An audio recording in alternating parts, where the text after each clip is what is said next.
Hello and happy Monday, as it is for me. Procrastinating to the nth degree on providing you guys with this video lecture. My apologies again. The feminist had me said on Friday, you know what, take some time for yourself. You have to practice what you preach. But the type A personality in me said I should just go ahead and post something. So I opted to go with the feminist approach in light of this week's module content. Plus, I really felt like I really enjoy feminist therapy, and I wanted to provide you guys with a quality lecture, and I don't think I could have done that if I had pushed something out last minute on Friday. So my apologies for it being a little bit late this week. Hopefully you get back in and watch the lecture if you choose to do so.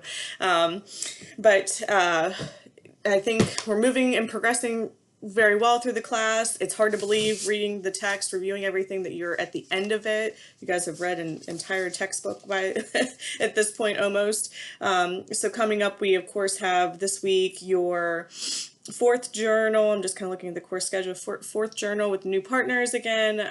So hopefully you guys have gotten that schedule and everything is kind of flowing well with that. One more after that. We're getting to the end. Make sure to use those techniques. Prepare for those mock counseling sessions, and be really reflective in those papers.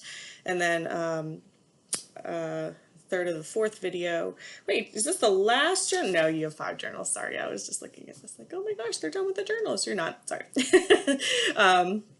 So rounding it out with we're in the home stretch, right? We're in the home stretch with the videos and the journal reflections. You guys are doing great with the discussions. Continue to do that.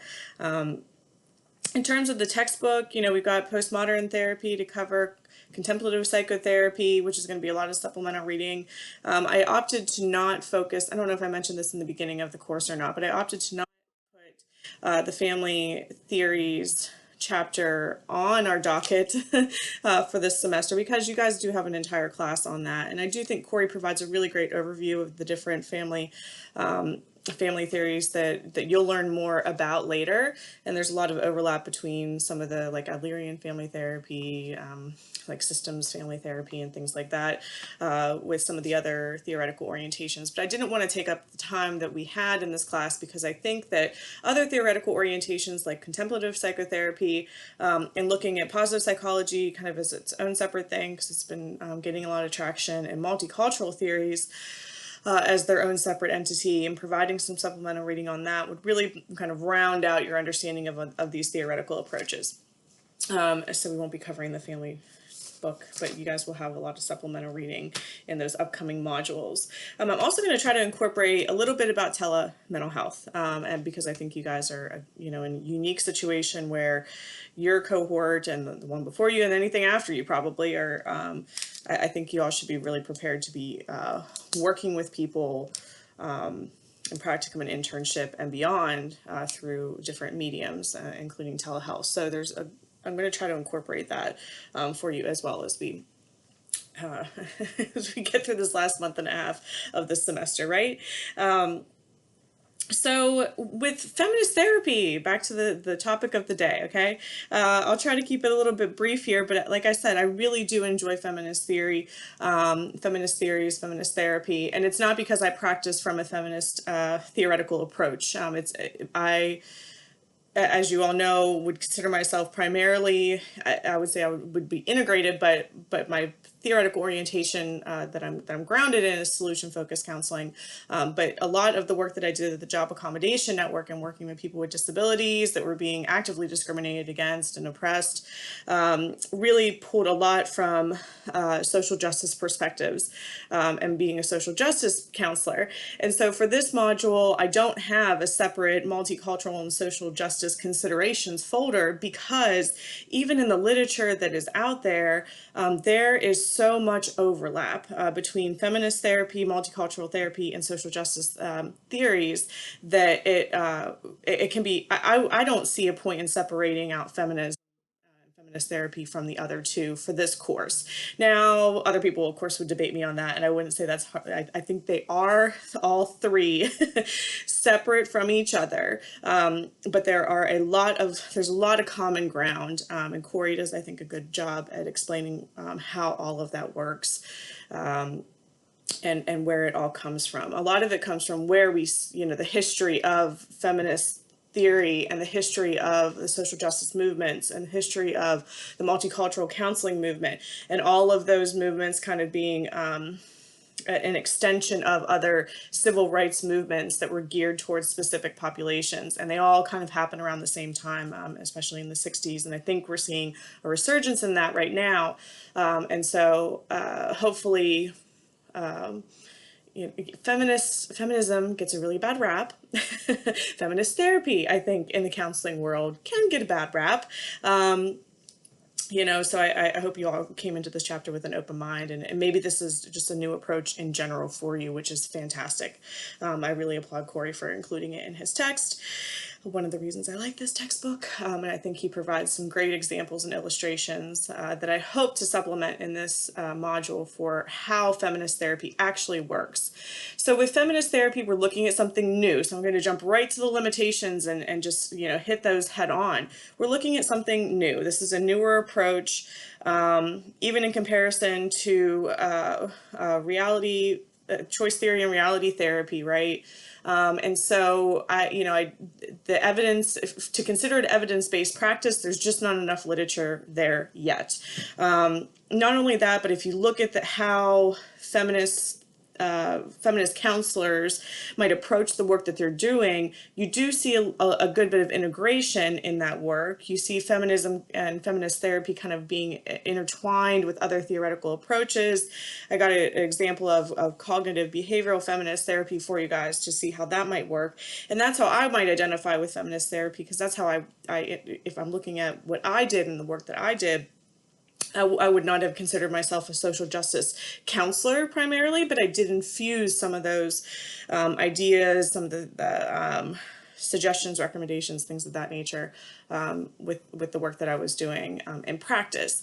So it's hard to quantify the work, right? And so if you're looking at feminist therapy, comparing it to things like straightforward cognitive behavioral therapy, or even person-centered, or psychoanalytic, that has a very long-standing history, it can be difficult to kind of track what needs to be tracked in terms of efficacy of looking at a theoretical orientation. With that being said, I think that there is a great deal of usefulness in applying feminist therapy approaches to specific populations of individuals, of course to women, but to women that are experiencing certain effects that do have more of a direct link to society and society's perception of women, historical perception of women. If we look at survivors of sexual abuse, sexual assault, partner violence, if we look at women who are first generation American, and they, you got all these cultural implications. And so there might be women that are struggling with developing a career, but that's counterintuitive to what their culture, what they know of, what their worldview is. And women that have that are experiencing eating disorders. I have a student right now that is an internship, and she has been working with populations of women with eating disorders. Some men trickle in there, of course, but a lot of women with eating disorders. And she has, I don't think she would mind me sharing this, but she never thought of herself as using some of these feminist theoretical approaches in her work and the work that she was doing until she started working with this population, and it just came naturally. It just became a natural part of what she was doing, connecting what society, how society views women, and how that can shape some of the issues that women deal with. Again, and men. I'm not trying to make this just seem like it's for women, because it's certainly not. But so I do think there's an application to different populations. I'm not going in order. I have my PowerPoint up here. I'm definitely not going in order of the PowerPoint itself. So in terms of limitations, yeah, we don't have the evidence there to support kind of a feminist therapy as an evidence-based practice yet. But I think that people that keep an open mind to it and want to use some of these approaches and work from this standpoint might honestly say, well, the structure of evidence-based practice is a patriarchal structure, and so we we're going to buck that anyway. So I think there's still application for these techniques in work with women and with men. Other limitations. Again, I think a big question that people would pose is what's the difference between feminism and feminist therapy? And feminism gets a little bit of a bad rap out there in the public view. You know, and it's not all man-hating, man-bashing type of work. I think that, if you're going to say that you're practicing from a feminist theoretical approach, you're likely going to be identifying as a feminist there as well. I think there's a lot of overlap when it comes to actually taking action, the advocacy work that comes into play. When you are practicing from a feminist theoretical approach, it becomes very difficult to kind of separate what's being done for you as the counselor, what's being done with clients, the work that's being done within those therapeutic relationships, and the fact that other things are not being done on the outside world. And so, it may be that, a feminist therapist would consider going out and becoming active in their communities, joining certain community groups that push for equal rights and supporting the women's movement, supporting women groups that are kind of forming out there. There's always kind of a connection to the community. And I see that a lot with the social justice and multicultural approaches as well, too, is that, you might be working with an individual, but it's an acknowledgement of sorts that only a certain amount of work can be done within that counseling relationship. And the person has to be doing stuff outside of the counseling relationship, has to be doing work on their own.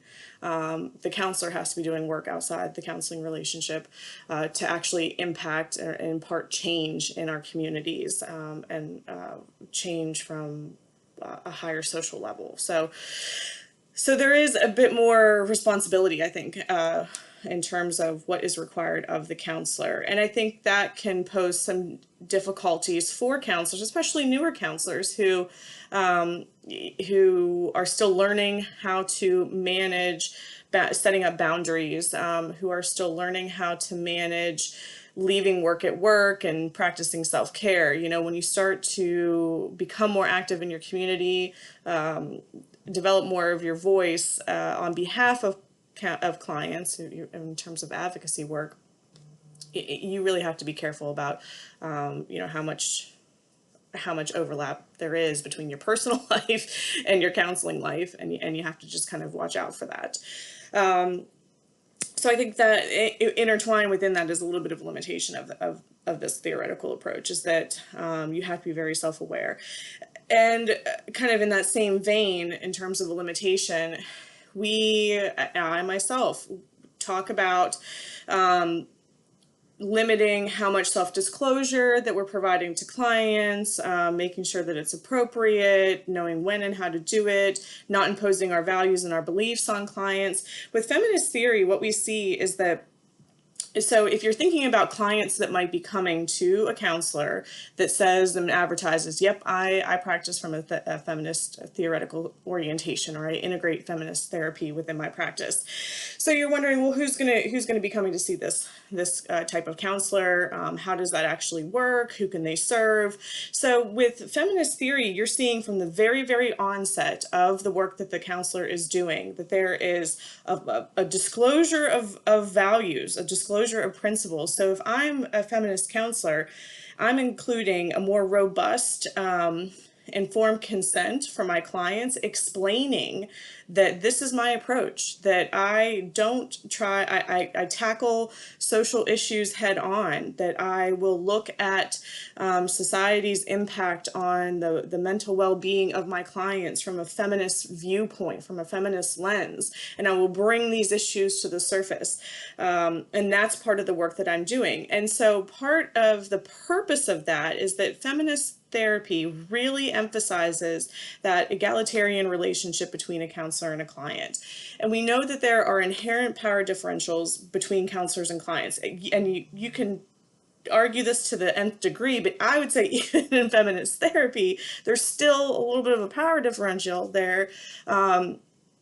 by way of the relationship in and of itself. What feminist therapists try to do is level the playing field as much as possible and make it so that there's equal participation from both the counselor and the client. And part of that starts from the very, very onset of counseling, making that client aware of what your values are, what your beliefs are, acknowledging that you will try at every, at every instance and throughout the process to not impose values and beliefs on a client, but you're also not masking those, because I think, to a degree, what we're doing in not sharing all of our values and our beliefs is we're kind of putting up a veil, right?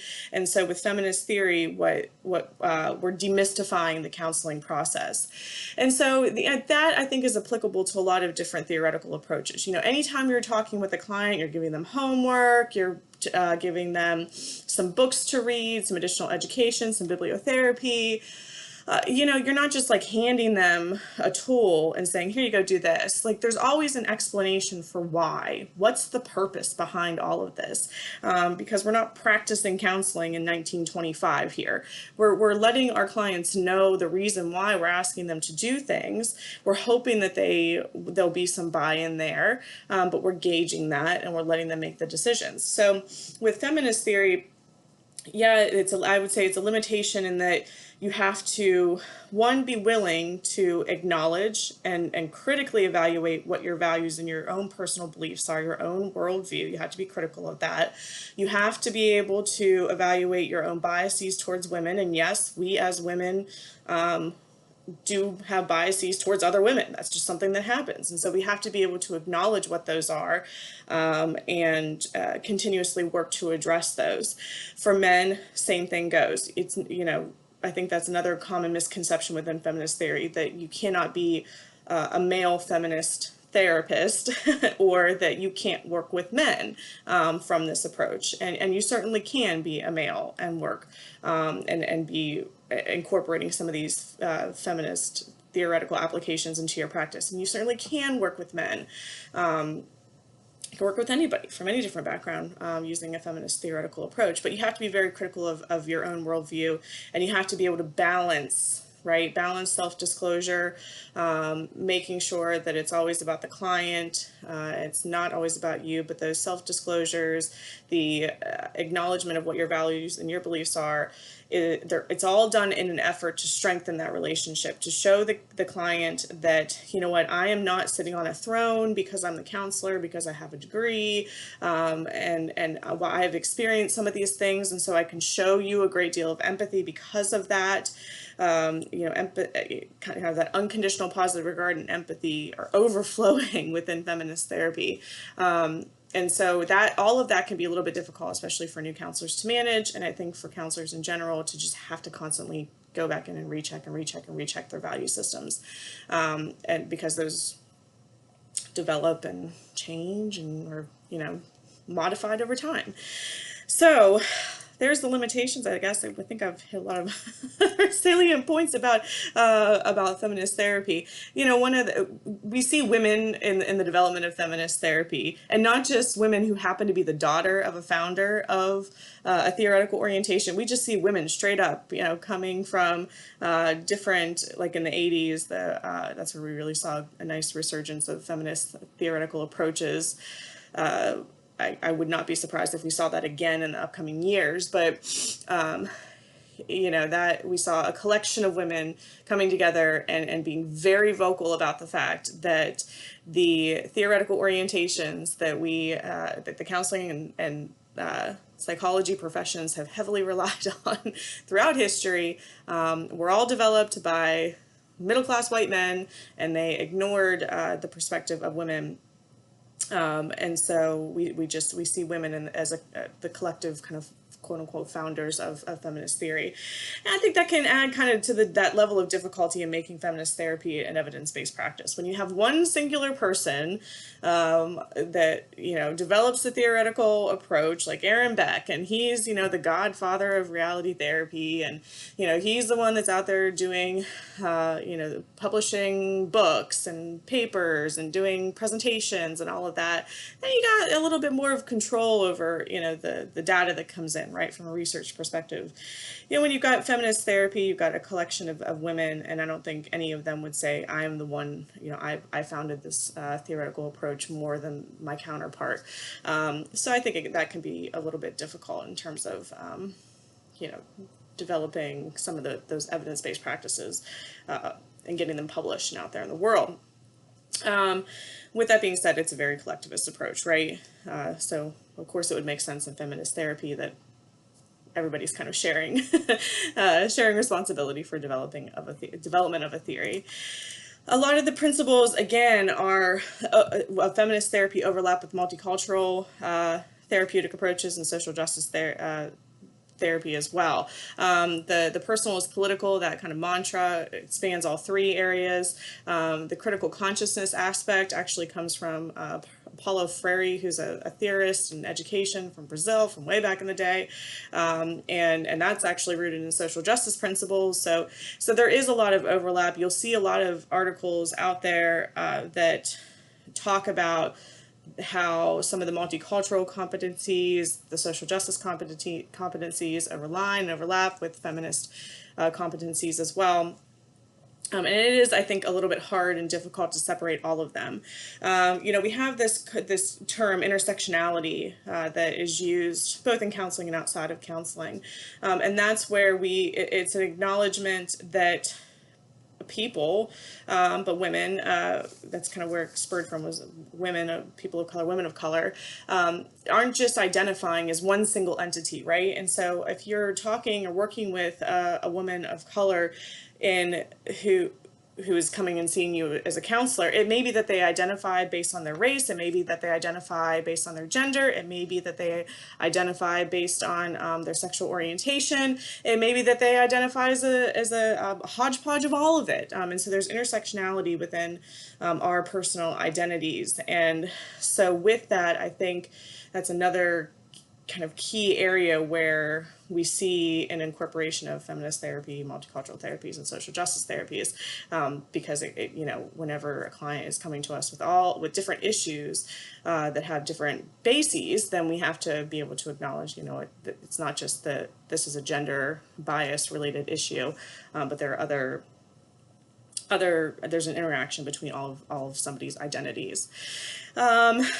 So I talked about the egalitarianism aspect of feminist therapy, the need to constantly be checking in with ourselves. If we're thinking about the goals of feminist therapy, and one kind of question that everybody asks during the discussion boards is a great question, is how do we know if somebody is progressing, or what do we do in the absence of progression? And so I think with feminist therapy, we really see, and I think this kind of goes along with a lot of the upcoming therapeutic approaches that we see as well.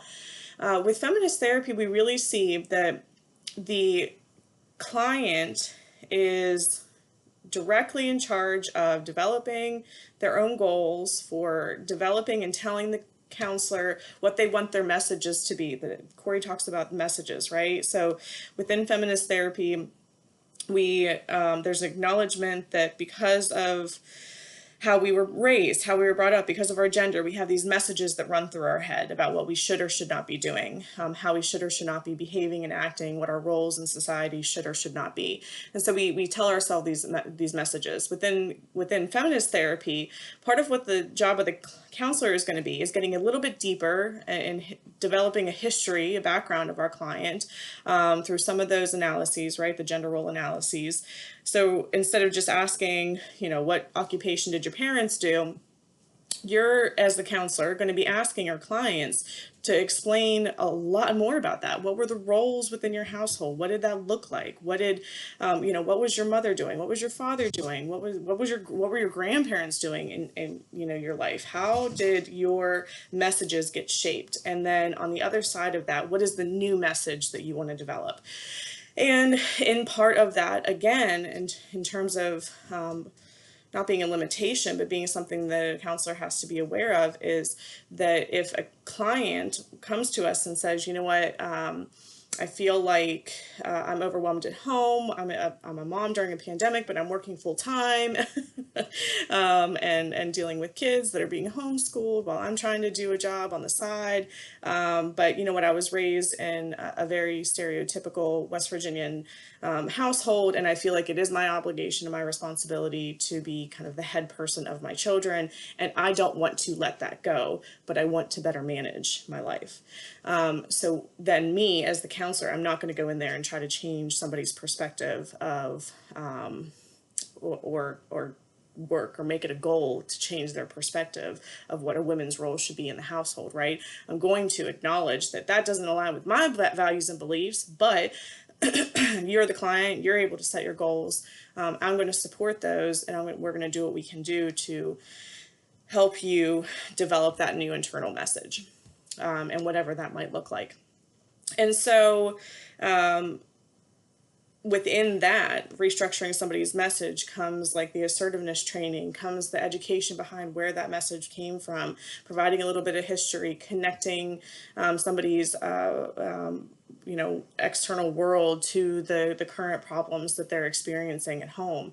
And so in terms of meeting a goal or making progress, there's always going to be that benchmark there because our clients have said to us what their goal is, what their goal wants, they want their goal to be.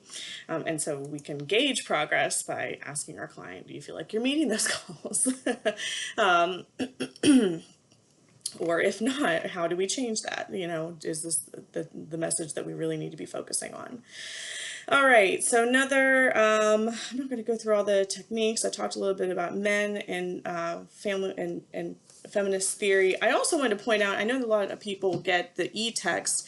Within the actual textbook itself, I'm going to flip through. So Corey makes a lot of different he has little references throughout the text about, if you want to read more about this, check out these authors. So within the very back of the textbook, after the last chapter on integrated perspective, I think is the last chapter, there's a whole section on references and suggested readings, and he breaks it down by chapter. And so if you look within each chapter that he has, there's different references that I think are really useful. The one that kind of stuck out to me for this particular chapter was the one about working with men from a feminist theoretical approach. And there's a whole textbook about that. How do you work with men if you're a feminist? And so I think that, that, again, I just wanted to point that out in case if you're using the e-text, you didn't see that and you're looking for additional resources. In terms of application to group work, this is something that I would do from a social justice perspective as well. I was always trying to connect my clients to other support groups, other things in their community, or get them to actually look for support groups and things in their community, events in their community that would make them feel more connected and help them to reach whatever the goal was, if they were trying to become an advocate for themselves or others. So group work comes naturally within this kind of feminist theoretical approach. And finally, the role of assessment and diagnosis. So we don't see as much of a departure, if you will, from the DSM with feminist theory as we did with reality. But if you want to get really angry about the DSM, just go and take a look at like the DSM-3 and see what things are in there and see how culture was completely ignored and the experience of women were completely ignored and things like homosexuality used to be in the DSM. So, feminist therapists are very critical of the DSM. I don't think that they would disregard the DSM or diagnoses. There's just not an emphasis on the diagnosis. Or if there is, then there's always going to be that discussion, that connection of, yes, there's an acknowledgement there might be a diagnosis here. Let's talk about all the factors that impact that diagnosis, or that, or how society perceives the symptom expression of a diagnosis based on one's gender or their roles.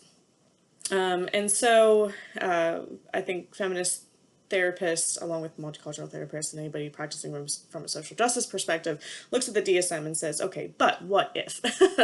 What if the person that is making the diagnosis really is not taking into consideration somebody's culture?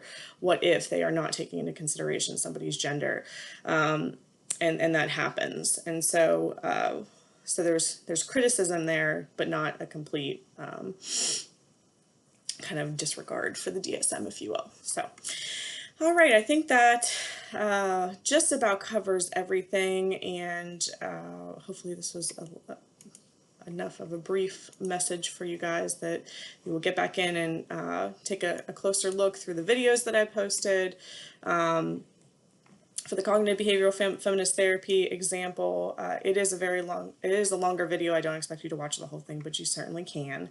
And I look forward to getting into this discussion board with you guys to see what your thoughts are about feminist therapy.